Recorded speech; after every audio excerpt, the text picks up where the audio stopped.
PCC కార్యవర్గ సమావేశం జరిగింది. సమావేశంలో సీఎం రేవంత్ రెడ్డి కీలక నిర్ణయం తీసుకున్నారు.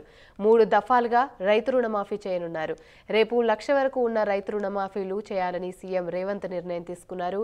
రేపు సాయంత్రం 4 గంటలకు నేరుగా రైతుల ఖాతాల్లో నగదు జమ చేయనున్నారు.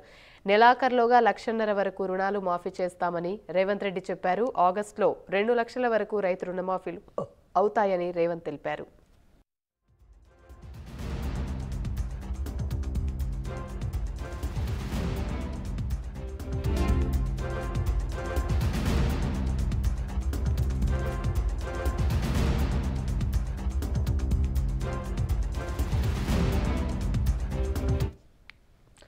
రైతు రుణమాఫీ చేస్తామని చెప్పానని చెప్పిన దానికంటే ముందే రుణమాఫీ చేస్తున్నామని రేవంత్ రెడ్డి అన్నారు. రుణమాఫీ చేస్తే రాజీనామా చేస్తానని హరీష్ రావు అన్నారని గుర్తు చేశారు. రుణమాఫీ అసాధ్యమని చాలా మంది మాట్లాడారని, చిత్తశుద్ధి ఉంటే అన్ని సాధ్యమని నిరూపించారని సీఎం రేవంత్ తెలిపారు. పాస్ పుస్తకం ఉన్న అందరికీ రుణమాఫీ చేస్తామన్నారు. రుణమాఫీపై జాతీయ స్థాయిలో ప్రచారం చేయాలని పిలుపునిచ్చారు. అన్ని కార్యక్రమాలు జరుగుతాయి. ఓపిక పట్టండి.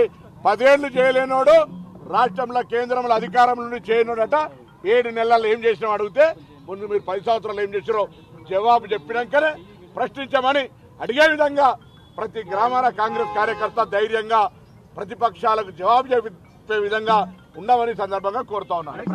మేము మా మాట మీద నిలబడి ఆగస్టు 15లోగా 2 లక్షల రూపాయల రుణమున్న వాళ్ళందరూ కూడా మాఫీ చేస్తా ఉన్నాం.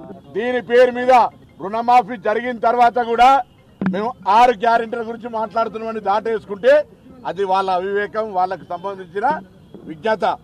రైతు రుణమాఫీ జరిగిన తర్వాత తప్పకుండా ఎవరైతే డిమాండ్ చేసినారో ఆ డిమాండ్ ప్రకారంగా మేము మా కార్యక్రమాన్ని నెరవేరుస్తా ఉన్నాం. తదుపరి కార్యక్రమాన్ని వాళ్ళు తప్పకుండా